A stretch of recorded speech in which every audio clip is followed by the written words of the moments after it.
Hello, everyone, and welcome to another episode of Selling Greenville, your favorite real estate podcast here in the upstate of South Carolina.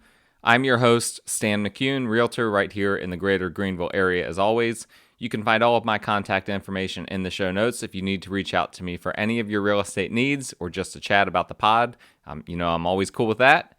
And just a reminder, as always, please, so that you don't miss any future episodes, please subscribe to this podcast. Please leave a quick little 5-star rating if you like it. And if you could just take 15 seconds to leave a short little review, that would be great. That encourages me to keep producing content. We've been doing it now for almost 2.5 years. And let me say, it's not easy to do every single week. I'm busy. So if you guys could just go ahead and do those things to encourage me and to get the word out there to more and more people, I would appreciate that. Today I want to do, hopefully, a short little episode on just kind of what I'm seeing. We're in, obviously, a transitional period with the market. There's a lot going on, a lot of rumblings of recession, interest rates going up, although they kind of plateaued for a little bit. But then the Fed recently had notes that were released that indicated that, yes, they do intend to keep pushing rates up. So we know that that's going to continue to happen. And obviously, all of this, and then combined with just the costs of everything due to inflation going up, this is definitely having an impact on the housing market. So I don't have yet the Greater Greenville Association of Realtors stats for the month of May. So we don't know exactly how the month of May shaped up. But what I can tell you is what I'm seeing on the ground.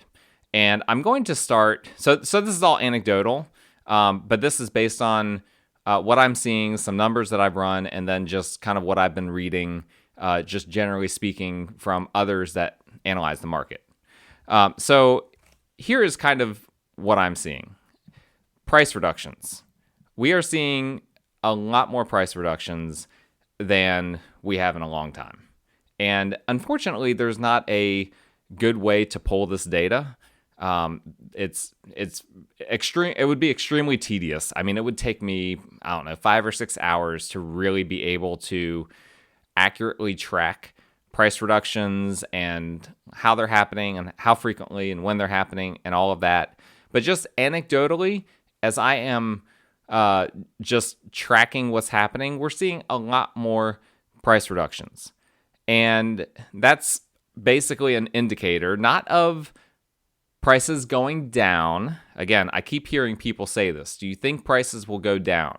Or people say, get ready, prices are going to go down. That's not what is happening when a price reduction happens, okay? Here's what I am seeing right now.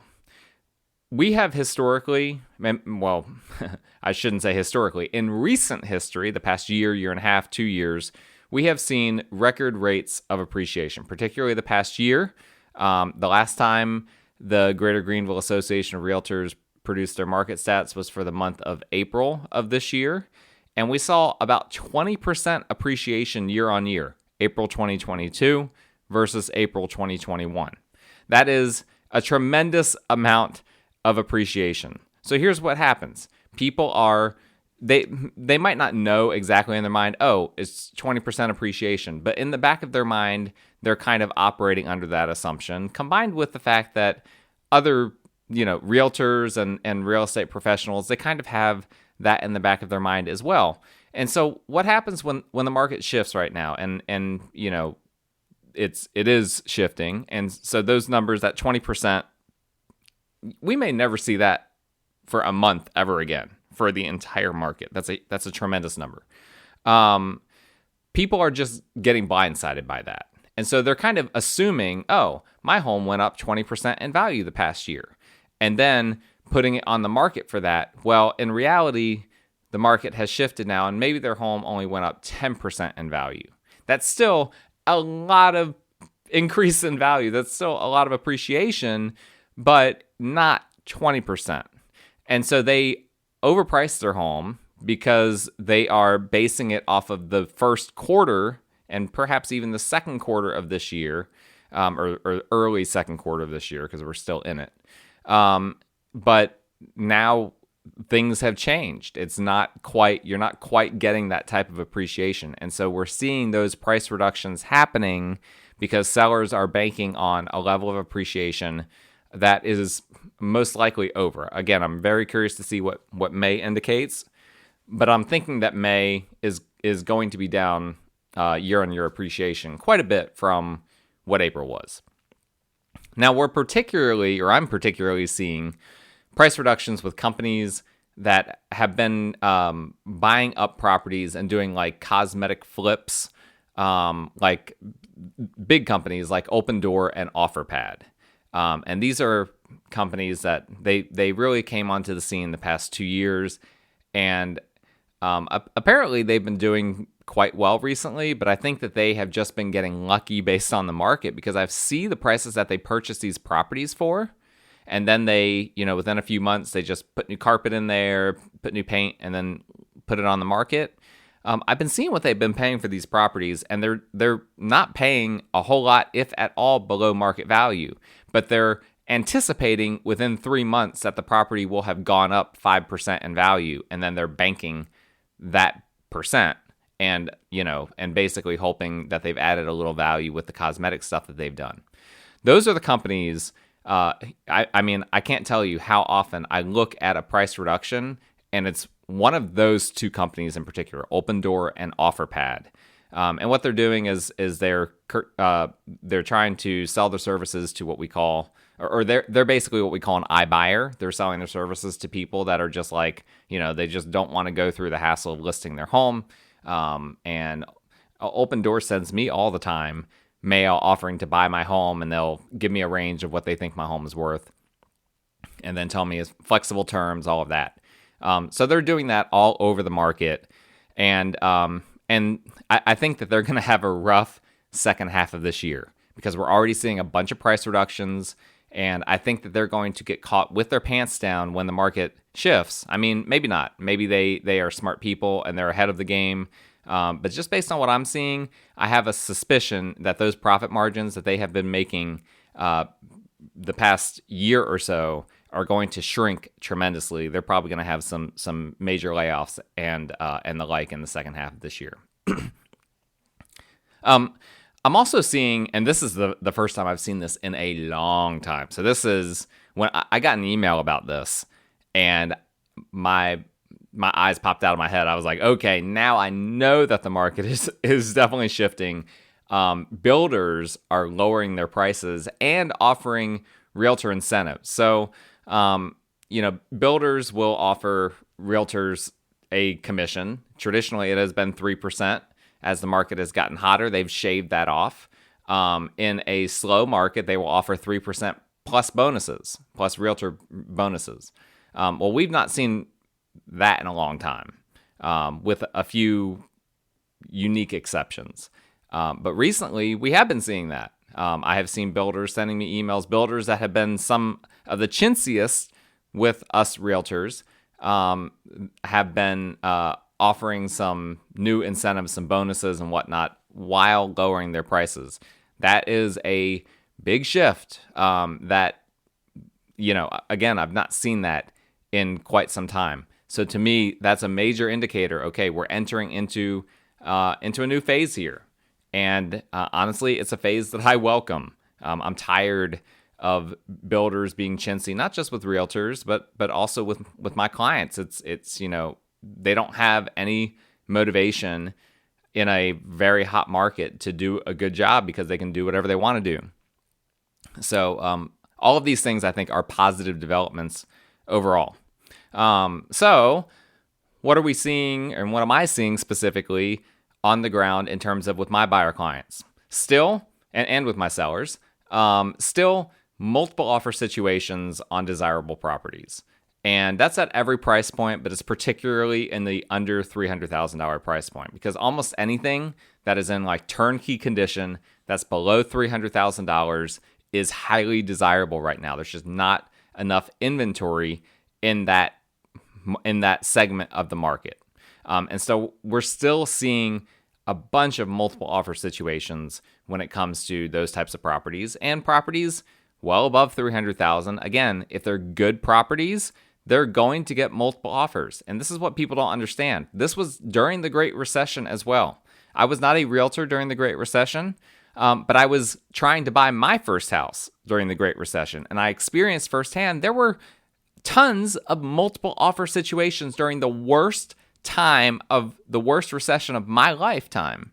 And so there are always going to be those circumstances for certain properties. Right now, we're still seeing it on a lot of properties. Now, where it's different is where there used to be, half a year ago, there might be 20 offers on a given property. Now we're seeing more like 5 or 6. And so the multiple offer number, I should say the number of offers being received is lower. And so what that then means is that there are other properties that would have gotten 3, 4, 5 offers on them are now not going into multiple offer situations. They're just getting the one offer and that's it. I actually saw a situation the past week. I predicted this. I predicted that we would be, going into a period where there would be multiple homes that came on the market all at the same time that would kind of fit the same criteria for what buyers are looking for, and buyers would all gravitate towards the one home and leave the other exposed, and then that would be an opportunity for someone to be like, you know what, the home that everyone else is going towards and creating a multiple offer situation on, I can get this home without a multiple offer situation because everyone else is competing for this other one. I saw that exact scenario play out this past week. And so these are the types of things that buyers need to be aware of is going to happen, and that needs to you need to be able to adapt your strategy as a real estate buyer in this market. Now, I looked at the number of closings that we had for May. I wanted to see what's going on in terms of like how many of these are cash, how many of these are financed, of the ones that are financed, what type of financing are people getting? Because that's an important detail. My gut told me there was a lot of cash still floating around in the market, but that was something that I wanted to verify. And sure enough, I was right. Of all the closings in the month of May, which was so I should clarify, I went into MLS, I selected the residential button or the residential option, and I just left it wide open. So that will include single-family homes, condos, mobile homes, and a handful of other similar properties. But I didn't want to differentiate between all of those. I just kind of wanted to keep it open-ended. And that's what I looked at. With those parameters, we had 1,562 properties that were sold in the month of May. Of those, 26% were bought cash. 26%, over a quarter. Huge number. Absolutely huge number. That means if you get a multiple offer situation, more than likely one of those offers is going to be cash, right? Because if you get 4 offers, in theory, at least a quarter of them are going to be cash because a quarter of closings are cash. That's a little simplistic way of thinking about it. If you're a mathematician, you're probably trying to gouge out your eyes right now. But that's a very simple way for me to think about it. Could be, again, if you're a mathematician, you're probably thinking there might be multiple cash offers because they can only accept one offer at a time. Yes, and you would be right. So that's why I think, generally speaking, probably even higher than a quarter of offers are cash. So that's a huge number. Conventional loans, which is kind of generally speaking, loosely speaking, the most attractive loan product that people see, was 55.5% of closings. FHA was 10.3%, VA was 6.1%, USDA, which is the Rural Loan Program, is 1.28%. So FHA, VA, USDA, those are all kind of tied at the hip. Those are very similar loan programs. Those accounted for, let's see here, 10, 16, about 18%. So that's rough. Those are generally speaking what first-time home buyers are using. That is a rough percentage. And I compared this to April just to see.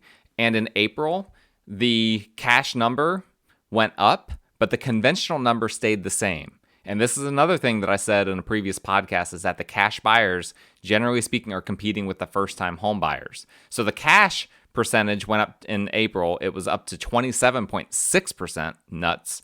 But the FHA, VA, and USDA numbers, they all went down. So the cash buyers are just plucking homes straight away from the first-time home buyers, generally speaking. I also kind of did a deep dive. I was curious, okay, of the cash sales, like what are the price points that we're seeing the most cash sales at? Because I feel like this is an important detail. And unsurprisingly, it is right in the spot where we're seeing the most number of homes listed. So you might think, okay, the most cash sales are going to be for very cheap homes. Okay, yes, but the very cheap homes are basically non-existent right now. So of homes that were $0 to $100,000 that sold for that price, that only made up 7.14% of the cash sales. So again, we're not talking of all sales. We're just talking about the percentage of cash sales. 7.14% of cash sales were to properties below $100,000 in value, at or below $100,000 in value. For those between $100,001 and $200,000, that made up 18.23%. Okay, getting a little bit higher. Now here's the highest one out of all, between $200,001 and $300,000 in sold price. That is where the largest of the cash transactions, the largest number of them were in that range, 200 to 300. Not surprising. That is where the hottest, that's where everyone's competing right now, because those are, if you get below 200,000, generally speaking, and again, I'm speaking generally, but generally speaking, those are either properties that are fixer-uppers right now, or they're in very rural areas, or just transitional areas, whatever you might say. If you go over 300,000, now you're over the median price point for our area.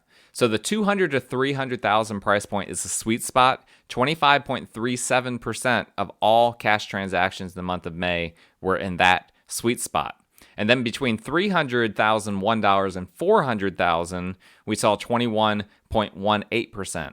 So 46.5% of all cash transactions were between $200,000 and $400,000. So that tells you everything. If you're looking for a house in that price point, you are going to be competing with a lot of cash buyers. You need to be aware of that.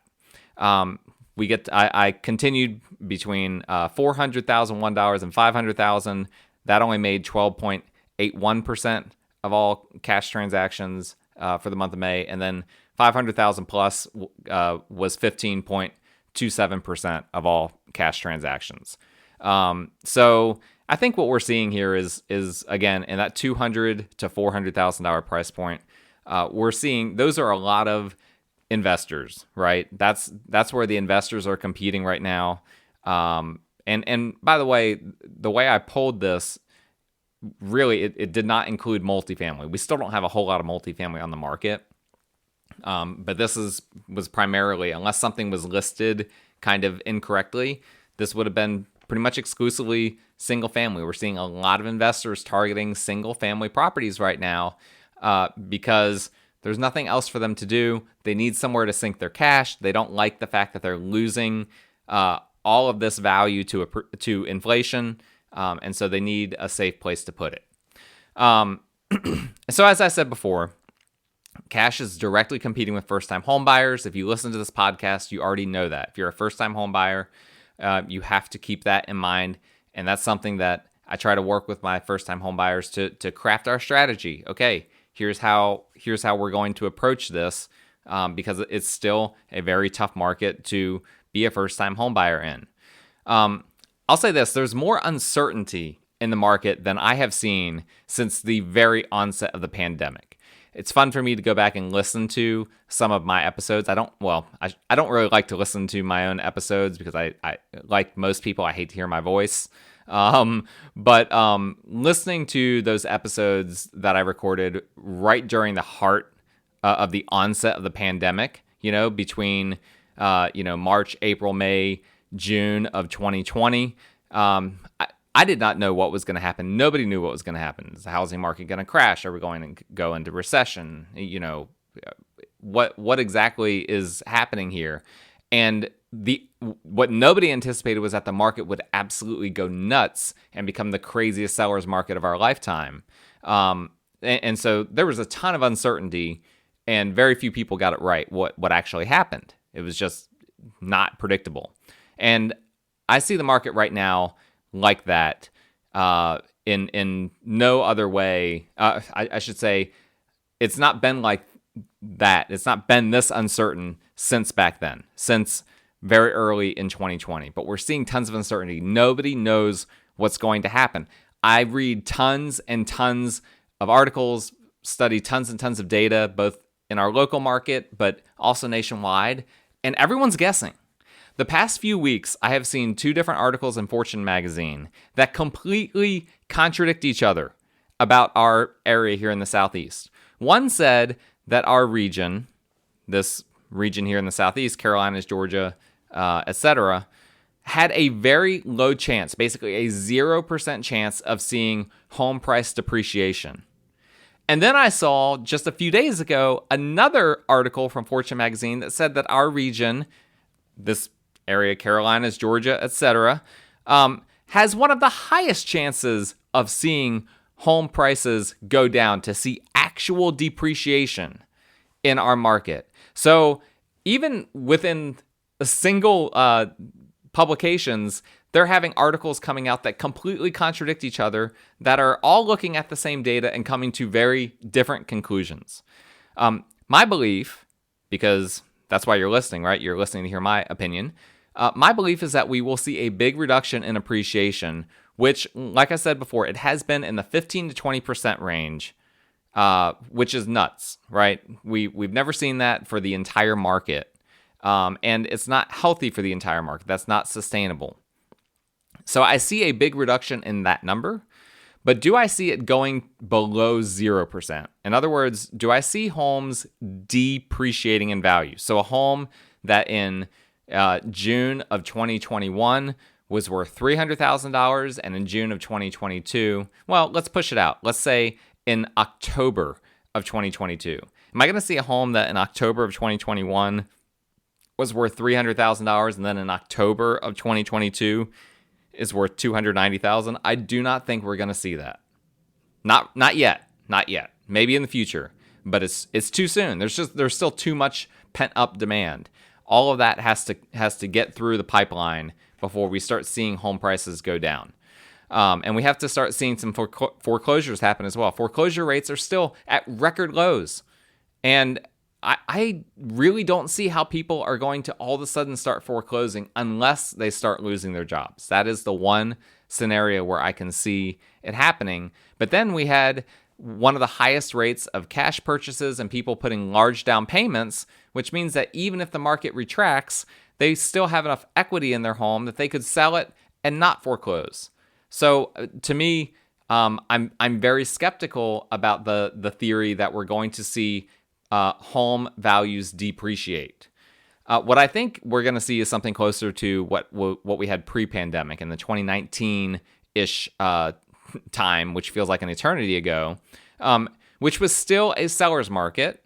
We had 4 to 5 months of inventory based on how Greenville tracks it.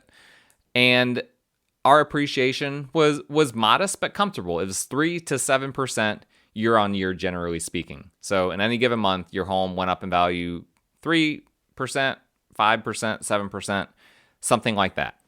Only the hottest markets, like those in West Greenville, ever saw 20% year on year gains. And we've talked about that in other episodes. But market wide, we were seeing 3 to 7% gains, not the 15 to 20% that we're seeing now. I think we're going to return to that before we ever start talking about returning to something below 0% appreciation. And I've said this before, but I'm going to say it again. Going from 15 to 20% year-on-year appreciation to 3 to 7% is going to feel like a big slowdown. And it is. That is a big slowdown. But that's still not a buyer's market. A lot would have to happen for us to flip to a buyer's market. And that's still not really prices going down. That's prices slowing down. That is a big difference. I hear people say prices are going to go down. No, prices are going to slow down. That's what I believe. I could be wrong.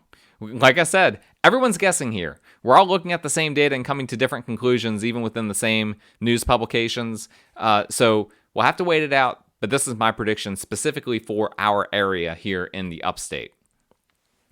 So long story short, I'm still skeptical that absent a recession or a major war event, that we're going to see a buyer's market in the next 1.5 to 2 years.